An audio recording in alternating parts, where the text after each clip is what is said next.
명월 비전 세 가지를 위해서 기도해 주십시오. 첫 번째, 하나님의 영광을 나타내는. 두 번째로, 자기 중심에서 벗어나 타자와 교제하는. 세 번째, 복음을 전할 인재 양성의 세 가지 가치를 위해서 기도해 주십시오. 지난번 우리 6장 초반부에서 바울은 고린도 교회 성도들에게 말했습니다. 지금 바울과 그들 사이에 생겨버린 서먹함과 거리감, 이 거리감이 자신의 마음이 닫혔기 때문이 아니고 고린도 교회 비난자들의 마음이 좁아졌기 때문이라고 진단했습니다. 6장 12절에 너희가 우리 안에서 좁아진 것이 아니라 오직 너희 심정에서 좁아진 것이라. 그러니까 마음이 이미 상대의 마음에서 좁아져 있다는 게 가장 큰 원인이라는 거죠. 그래서 바울은 그들에게 마치 자녀에게 말하듯이 마음을 넓게 하라라고 권면을 합니다. 마음을 넓게 하라. 이게 잘 되면 행복하죠. 내가 마음의 행복을 누리게 되죠.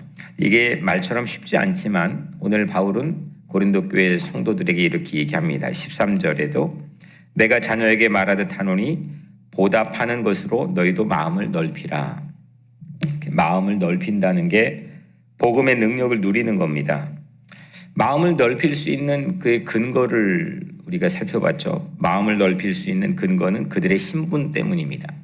그들의 스테이터스 때문입니다. 1절에 6장 1절입니다. 우리가 하나님과 함께 일하는 자로서, 그러니까 내가 누군가를 분명하게 알게 되면 내가 그만큼 넓어진 범위 안에서 삶을 누리게 된다는 거죠.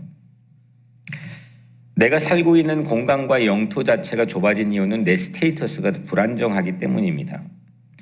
자신과 고린도 교회의 성도들은 하나님과 함께 일하는 자, 하나님의 코워커라고 그랬죠. 그리스도의 대사로 살고 있는 사람이라는 겁니다. 대사는 타국에 갔는데도 불구하고 그 타국의 일정 정도의 영토를 보장받는 사람들이 대사입니다. 이게 바울에게는 너무 큰 과분한 은혜라는 겁니다.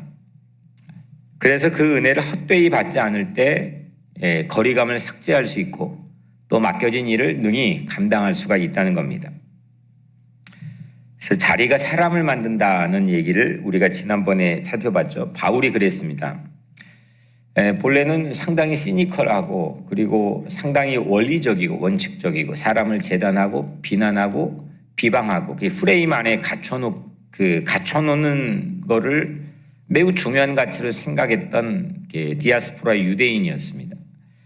그런데 그가 그 프레임을 깨니까 정말 너무 스스로도 자유로웠겠지만 그가 말하는 신앙이나 신학 자체가 그만큼 넓고 또 그만큼 포괄적인 모습을 보인 사람이 쉽게 찾기 어려울 정도로 그는 그런 모습을 우리에게 보여줬습니다. 그게 가장 큰 게 뭐냐? 은혜를 누렸기 때문이죠. 자기가 가지고 있는 신분의 새로운 신분에 대한 그 가치의 감사와 은혜를 스스로가 잊지 않고 누렸기 때문입니다. 그리스도의 대사라고 하는 이 직분이 결국 그 자리가 바울을 자라나게 했고 양육했고 성숙하게 만들어준 거죠. 구타, 투옥, 습격, 과로, 수면 부족, 굶주림, 이 6가지 열악한 현실에 취해 있다는 것을 바울은 이야기하죠. 그 현실에서도 바울은 깨끗함, 지식, 오래 참음, 자비, 성령의 감화, 거짓이 없는 사랑, 진리의 말씀, 하나님의 능력까지 그 현실과 이렇게 대처하는 바울의 모습은 전혀 너무 거리가 먼 모습일 텐데 그 능력까지 자신의 삶을 넓히고 광범위하게 확장하는 모습을 고백하고 있습니다. 나쁜 평판에도 영광의 평판에도 이 양극단에 처할 수 있었고 범위가 넓어졌습니다. 무명 시절에도 아랑곳하지 않고 하나님께 인정을 받는 그런 유명세를 스스로 누리고 있었던 사람이고 아무것도 없는 자 같으나 모든 것을 가진 자라고 스스로 고백합니다. 바울의 메타포, 바울의 은유를 보면 그 편지 안에서 그가 사용하는 은유 안에는 그의 마음이 담겨 있을 거 아닙니까? 그 은유는 늘 이 극단적인 대비를 가지고 한 문장 안에 담아 놓습니다. 동에서 서까지 한꺼번에 이동이 불가능한 건데도 불구하고 그는 마음껏 그의 사유와 생각과 그의 영성 안에서 그렇게 넓어진 자기의 삶을 자유롭게 우리에게 표현을 합니다. 풍성한 삶을 누린 거죠. 풍성한 삶을. 오늘 우리 모두도 이 11월에 풍성한 삶을 누리게 되기를 축복합니다. 하나님께서 우리에게 주시는 은혜가 그 은혜 안에서 우리를 강하게 하신 하나님께서 우리를 풍성하게 해주시는 거죠. 내가 기도했으니까 오늘 내 마음이 넓어져서 내가 스스로 결단한 게 아니죠. 나에게 찾아오시는 복음의 소식, 그 복음의 능력을 통해서 내 삶의 범위가 넓어지는 거죠. 하나님과 함께 일하는 사람들, 그 스테이터스에 대한 새로운 자각 자체가 얼마나 나를 신선하게 충격을 주는 소식입니까? 내가 하나님과 함께 일하는 사람들, 나의 직분은, 나의 자리는 그런 스테이터스를 가지고 있는, 신분을 가지고 있는 사람. 내가 익숙하지 않고 어색한 공간에 가서도 나의 일정 공간을 확보해 줄 수 있는 그런 그리스도의 대사로 살아가는 자기 인식이 바울을 이렇게 이토록 넓은 사람으로 확장시켜 줬다는 거죠. 그래서 오늘 우리 각자 삶에도 그렇게 풍성하고 넓어진 마음을 가지고 행복한 그런 하루가 되기를 주의 이름으로 축복합니다. 이렇게 6장 초반이 거리감 삭제가 주요 이슈였습니다. 지난번 이 6장 초반부는 어떻게 하면 이 디스턴스의 깊은 골처럼 놓여있는 이 관계의 서먹함 자체를 삭제할 수 있을까? 이게 주요한 이슈였다면 오늘 말씀은 철저하게 거리감을 유지하는 겁니다. 이 디스턴스를 어떻게 철저하게 유지해서 내가 악하는 바이러스로부터 감염되지 않고 공동체도 지키고 나의 삶도 지킬 수 있는가? 14절에 너희는 믿지 않는 자와 멍에를 함께 매지 말라. 의와 불법이 어찌 함께하며 빛과 어둠이 어찌 사귀며 그리스도와 벨리알이 어찌 조화되며 믿는 자와 믿지 않는 자가 어찌 상관하며 하나님의 성전과 우상이 어찌 일치가 되리요. 절대로 만날 수 없는 철저하게 거리감을 유지해야만 되는 일치가 될 수가 없는 것들을 나열해서 우리에게 제시하고 있습니다. 거리감을 좁히지 않아야 될 그 관계를 밝히고 있는 거죠.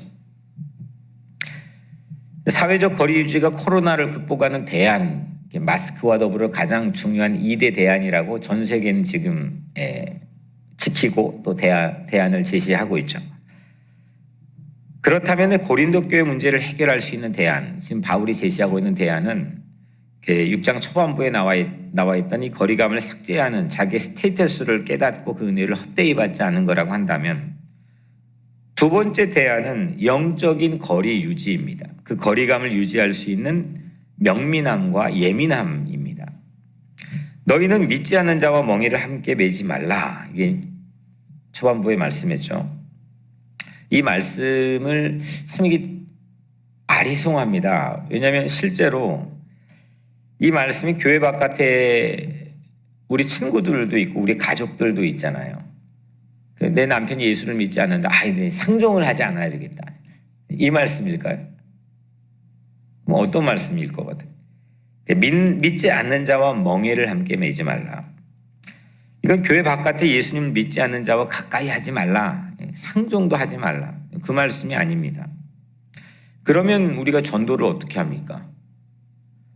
전혀 이게 바울은 그러면 그동안 믿지 않는 자들의 도시를 수없이 다니면서 그들에게 복음을 전파하고 또 그들과 관계를 맺고 그들을 새롭게 새로운 인생으로 초대를 했는데 예수님도 마찬가지로 예수님을 전혀 믿지 않는 사람들과 공생애 내내 같이 다니면서 같이 밥 먹고 그 죄인들과 함께 어울려 다녔는데 그것 때문에 바리새파 사람들은 예수님을 힐난하고 십자가에 못 박는 주요 원인으로 삼았는데 이거 어떻게 그러면 우리는 해결합니까?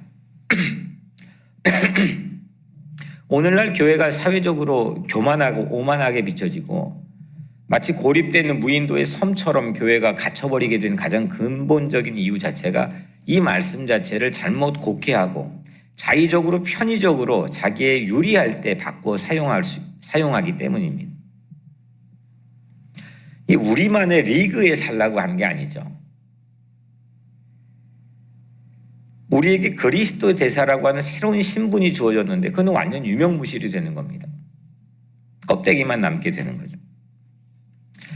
이것은 지금 교회 바깥에서 예수를 전혀 믿지 않고 예수를 신란하는 사람들을 향해서 말씀한 게 아니라 이건 지금 고린도 교회 안에서 또 고린도 교회 바깥에서 교회를 흔드는 자들, 하나님을 무시하는 자들과 영적 거리를 확실하게 유지하라는 말씀입니다.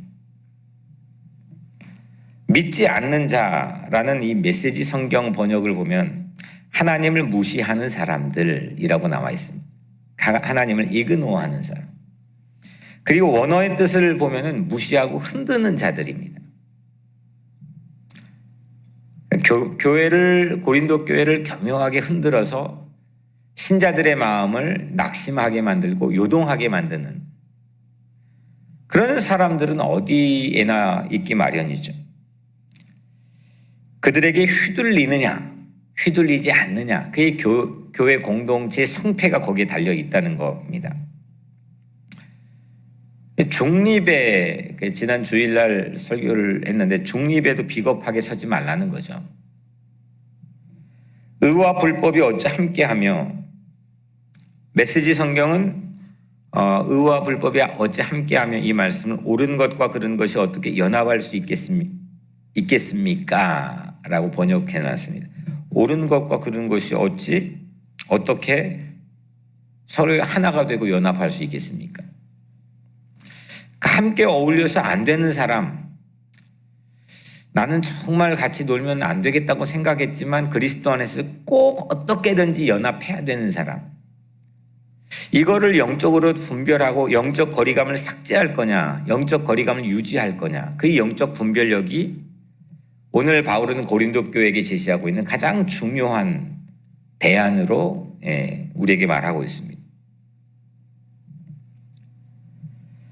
겉으로 하나님의 말씀을 철저하게 지키고 또 그 말씀을 이야기하고 늘 웃으면서 교묘하게 진실을 왜곡하고 호도하면서 공동체 뒤에서는 흔들었던 예수님의 주변의 사람들을 우리는 아주 숱하게 잘 알고 있습니다. 그 사람들이 예수님을 십자가에 못 박아 죽는 장면의 재판 과정도 우리는 알고 있습니다. 그 사람들의 목표는 의를 낙심시키고 자기의 이득을 챙기고 공동체를 와해시키는 겁니다. 바울과 신자들의 거리를 떨어뜨리는 겁니다. 빛과 어둠이 어찌 사귀며 어둠과 빛이 어떻게 절친이 될 수 있겠습니까? 어둠하고 빛하고 사귀어집니까? 어둠이면 어둠인 거지 빛이면 빛인 거고.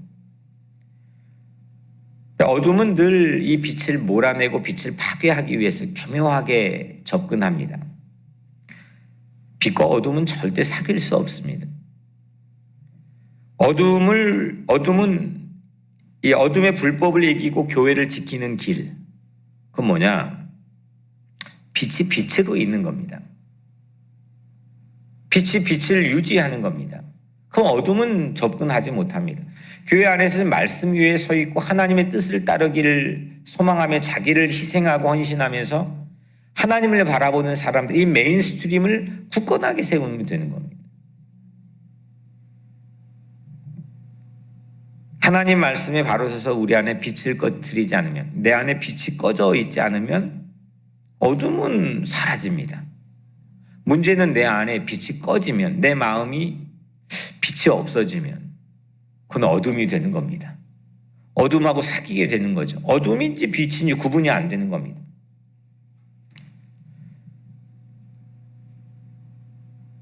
내 안에 점점 어두워지면 전체가 어둡게 보이는 거죠. 그래서 오늘 여러분들의 마음속에서 빛이 꺼지지 않기를 축복합니다. 내 안에 마음에 빛이 유지되고 빛을 비추고 내 자체가 빛이 되라고 그렇게 말씀했잖아요. 내가 빛이라는 겁니다. 15절 그리스도와 벨리알이 어찌 조화되며 믿는 자와 믿지 않는 자가 어찌 상관하며. 벨리알은 여기에서 그 세이튼, 사탄, 마귀입니다. 그 그리스도께서 어떻게 예수님께서 어떻게 마귀와 손잡을 수 있겠냐는 겁니다. 그 자애롭고 긍휼이 많으신 예수님께서 세 가지 시험에 맞서는 이 마귀에 대항하고 저항하는 모습을 보면 얼마나 가열차고 얼마나 기가 살아있습니까? 근데 우리는 엉뚱하게 긍휼히 여겨야 될 사람, 예수님이면 분명히 가서 긍휼히 여겨야 될 사람들 향해서는 아주 철저하게 구분되어 있고 그 섞여 있으면 안 될 것 같은 그런 모습 안에서는 전부 그 빛이 꺼져 버려가지고 뭔지 잘 모를 정도로 회색지대 그레이존에서 머물러 있는 모습도 세상에서는 우리가 교회가 많이 비춰질 수 있는 거죠. 이 분별, 거리감을 삭제를 할 거냐, 거리감 유지를 할 거냐, 어떤 공간, 또 어떤 대상과 그렇게 할 거냐. 이게 예수님께서 우리에게 보여주신 삶의 모습 아닙니까?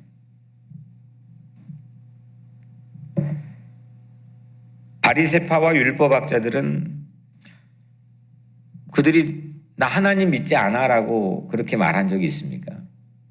누구보다도 하나님 믿는 자로 존경받기에 합당한 사람이라고 스스로 자기인식을 했던 사람입니다. 그렇게 또 잘 보이기를 힘썼습니다. 어떻게 하면 내가 하나님 잘 믿는 걸로 사람들이 인식하고 보일까를 늘 연구하고 노력했던 사람입니다. 예수님은 한눈에 단박에 알아봤습니다. 사람들은 알아보지 못했습니다. 사람들은 그 논리에 다 넘어갔습니다. 근데 예수님은 한눈에 알아봤습니다. 회칠하는 무덤이라고 신란했습니다. 예수님은 그들과 절대로 중간 지대에서 타협하지 않았습니다. 자기 일을 잘하기 위해서 자기 일에는 효용성을 그대로 유지하기 위해서 적절하게 타협하면서 그렇게 거리감을 어느 일정 정도 좁히지 않았습니다. 예수님은 하지만 그들이 신란했던, 그들이 비난했던 죄인들, 또 가난한 사람들, 갇힌 자들, 이런 사람들과는 아예 아무 벽이 없어져 버렸습니다. 그냥 뒹굴고 그냥 같이. 교회가 어떻게 해야 되는 겁니까? 교회가 어떻게 해야 되는 거예요? 내 능력을, 이 교회라고 하는 이 성령의 파워를 세상에 과시하고 증명하기 위해서, 그거 자체를 위해서 있는 곳이 아니잖아요. 그 능력을 통해서 하나님의 영광을 나타내고 하나님의 뜻을 이루고 세상에 나가서 그리스도의 대사로 하나님의 복음을 전파하는 것이 교회의 사명 아닙니까? 근데 우리는 마치 이 능력을 세상에서 알아줘야 되고 이 능력을 세상에 보여야 되는 그 능력 자체에 집중하다 보면 자기의 과신이 되고 자기 오만이 될 우려가 많은데, 그 모습의 전형적인 모습이 바리새파 사람이다. 자체도 우리도 그럴 수 있다는 거 아닙니까? 그 능력을 주셔서 어떻게 사용하고 온전히 주님을 기쁘시게 하고 하나님의 영광을 어떻게 하면 나타낼까가 우리 삶의 가장 큰 목적 아닙니까? 16절에 하나님의 성전과 우상이 어찌 일치가 되리요. 누가 봐도 한눈에 구분된 이 우상이 나왔잖아요. 하나님의 성전과 우상 누가 구분 못합니까? 다 구분하잖아요. 아니 혹시 여기에서 절하고 교회하고 입구를 구분 못해서 절로 갈 사람이 있을까요? 네. 다 그거 구분하는 거 아닙니까? 그 구분 못하면 바보죠. 근데 그걸 왜 여기 바울이 이렇게 써놨을까요? 이거는 언뜻 같은 것처럼 보여서 현혹이 될 가능성이 매우 농후한 그런 상황을 지금 말하는 겁니다. 아니, 좀 극단적으로 얘기하면 대부분의 사람들이 교회라고 생각하고 우상의 집으로 들어가 버리고 있는 상황 때문에 말하는 거죠. 이건 성전 안에 침입해 있는 우상을 말하는 겁니다. 우리 세계에 잠입해 있는 바이러스가 있기 때문에 말하는 거죠. 이 바이러스인가? 이게 뭔가? 이거 어떻게 디펜스하지?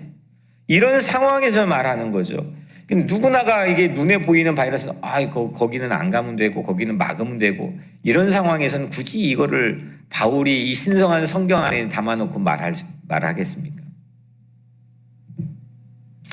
뻔할 뻔자를 가지고 우리가 붙들고 그 이슈를 붙들고 뭐 대단한 이슈처럼 한다면 이건 우리의 모습 자체가 상당히 우습게 보일 수 있는 거죠. 이거는 상당히 주도면밀하고 우리를 아주 미혹의 함정으로 빠뜨릴 수 있는 현혹이 매우 농후한 그런 상황 설정에 대한 말씀인 거죠. 고린도 교회 안에는 지금 그랬다는 겁니다. 우리 안에도 그렇다는 겁니다. 왜 우리 안에는 없겠습니까? 우리 가정 안에도 그럴 수 있다는 겁니다.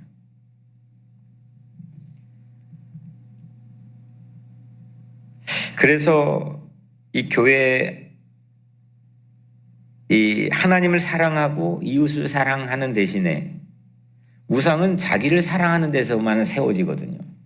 자기에게 집착하는 데서 세워지는 것. 자기 감정만을 주목하는 데서 세워지는 게 우상이 아이돌인 거죠. 교회 안에 그런 우상이 언제 침투가 가능하죠? 이게 우상인가? 교회인가? 영적 거리를 유지할 힘이 결코 쉽지 않습니다. 정말 만만치 않습니다. 누군지를 모르는 겁니다. 정체가 뭐야? 거리를 유지할 때를 그래서 분명히 이 디스턴스를 유지해야 영적으로 유지해야 되는데 그걸 오히려 확 하고 밀착시켜 좁혀버리고 그래서 나는 완전 영적으로 막 휘둘리고 넘어져 버리고 결국 낙심해버리고 떠나버리고 거리를 좁혀야 되는데 이거는 그냥 가서 그냥 살 문대고 뭐 뒹굴고 뭐 어떤 손해가 되더라도 가서 그냥 끌어안고 그래야 될 때에서는 거리 유지를 확연하게 하는 거예요. 이게 혹시 오늘날 교회 모습 자화상은 아니냐 이겁니다. 그걸 분별할 수 있는 시각의 영적 근육을 키우고 거리를 유지할 때서 분명하게 구별되어 거리 유지하고 거리를 좁혀야 될 때서는 완전히 가서 그냥 살 비비고 뭉개버리고 뒹굴고 이런 비교를 어떻게 하냐? 그 비교를 오늘 이제 마지막에 말하는데 16절입니다. 우리는 살아계신 하나님의 성전이라. 이 자기인식을 알면 됩니다. 첫 번째는 내가 하나님의 은혜를 헛되이 받지 않는 하나님과 함께 일하는 자라는 자기인식이었고 두 번째는 내가 하나님의 살아계신 하나님의 성전이라는 겁니다. 내가 성전이다 이겁니다. 나와 하나님의 거리를 가깝게 하는 거죠. 내 안에 하나님이 살아계신다는 것을 확실하게 믿고 사는 겁니다. 내가 하나님 앞에 서면 내 안에 성소의 빛이 꺼지지 않는다면 내 안에서 불이 비춰진다면 고린도 교회의 성도들은 교회 안에 어둠들과 사귀지 않게 되는 거죠. 거기에 넘어가지 않게 되는 거죠. 그 어둠을 몰아낼 힘을 유지하게 되는 거죠.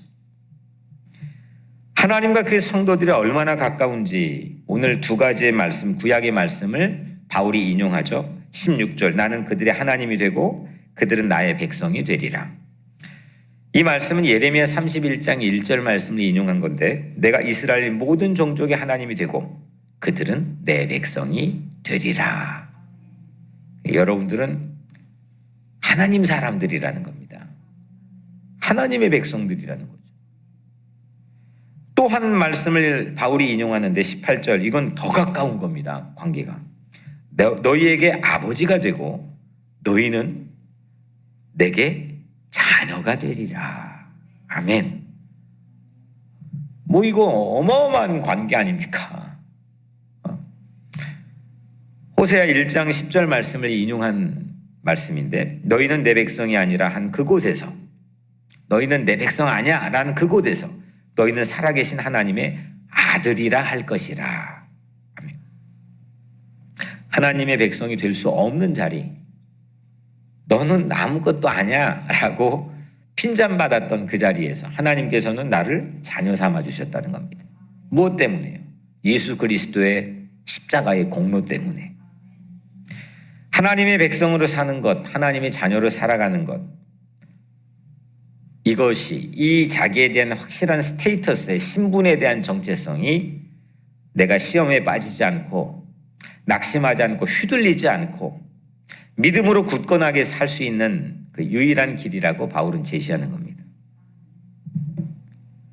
백성으로 자녀로 살 때 벌써 품위가 달라지잖아요. 그러니까 내가 누군지를 모르면 품위가 허접해집니다. 품위를 잃어버리게 되죠. 우리 다 그럴 때가 있죠. 인간 연약한 사람들이니까. 품위 유지하자는 겁니다. 명색에 내가 그리스도의 대사고, 명색에 내가 하나님 집 가문의 자녀인데 그답게 품위를 유지하라는 겁니다. 누가 봐도 상식적으로 하나님 집 가문의 자녀라 다르구나. 이렇게 될 때 어둠하고 사귈 수가 없다는 겁니다. 교묘하게 하나님인 척하고 나에게 다가오고 교묘하게 웃으면서 다가오지만 그 안에 있는 저희를 간파하고 분별해서 오롯이 하나님의 길을 갈 수 있는 사람이 된다는 겁니다. 우리 교회 공동체 그러기를 주의 이름으로 축복합니다. 7장 1절 마지막, 그런즉 사랑하는 자들아, 이 약속을 가진 우리는 하나님을 두려워하는 가운데서 거룩함을 온전히 이루어 육과 영이 온갖 더러운 곳에서 자신을 깨끗하게 하자. 아멘. 그러니까 내가 첫 번째 6장 초반에는 마음 넓게 해.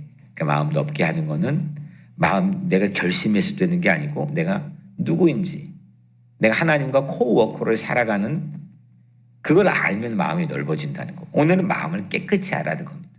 그 마음이 깨끗하다는 거는 내가 하나님의 성전으로, 하나님의 자녀와 백성으로 살아간 자기의 스테이터스를 깨닫게 될 때 내가 어떻게 하면 어둠이 내 안에 들어와서, 사탄이 내 안에 들어와서 내 마음을 휘집어 놓았고 내 마음을 혼란스럽게 하지 않고 정결하고 성결하고 깨끗하게 유지할 수 있는 거예요. 그거에 대해서 오늘 바울이 우리에게 제시하고 있는 거죠. 오늘 여러분들의 모든 삶에 마음이 높고 마음이 깨끗하고 하나님의 대사로 또 하나님의 성전으로 그렇게 영적 거리를 가까이 해야 될 때와 영적 거리를 확연하게 구별해야 될 때를 분별하고 지혜롭게 하는 그런 여러분들의 삶이 되기를 주님의 이름으로 간절히 축원합니다.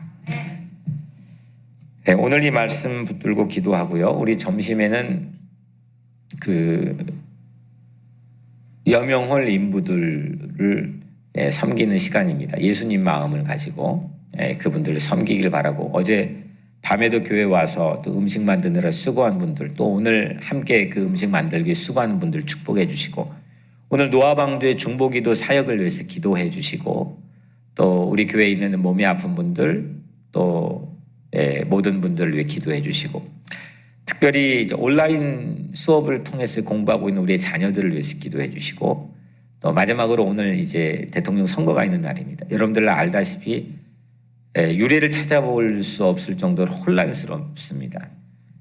이번에 악이 정말 하나님 앞에 그 심판받고 정말 하나님의 뜻이 온전히 미국 안에서 이루어질 수 있도록, 그리고 이후에도 미국이 평화롭게 유지될 수 있도록 그렇게 기도해 주시길 바랍니다. 제가 기도하겠습니다.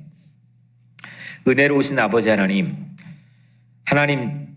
넓어져야 될 때에서 좁아지고 또 거리를 유지해야 될 때에서 가까워져 버리는 그런 연약한 우리들임을 주님 앞에 고백합니다. 주님, 우리는 이를 극복할 지혜도 분별력도 힘도 능력도 사실 없는 연약한 자들임을 이 시간에 고백합니다. 성령께서 하나님의 말씀을 통해서 이 시간에 우리 안에 역사하셔서 영적 거리를 그 거리감을 삭제해야 될 때에서는 완전히 삭제하여 주님의 사랑을 함께 나누게 하시고, 그 거리를 분명하게 유지할 때에서 우리에게 지혜와 분별력과 능히 맞서 싸울 힘과 능력을 주셔서 하나님께서 우리를 구별된 자, 하나님의 자녀로 살 수 있도록 인도하여 주옵소서. 하나님, 미국을 긍휼히 여겨주시고 오늘 하루 하나님께서 이 미국을 축복하는 자리로 주님께서 삼아 주시옵소서. 예수 그리스도의 이름으로 간절히 기도드리옵나이다. 아멘.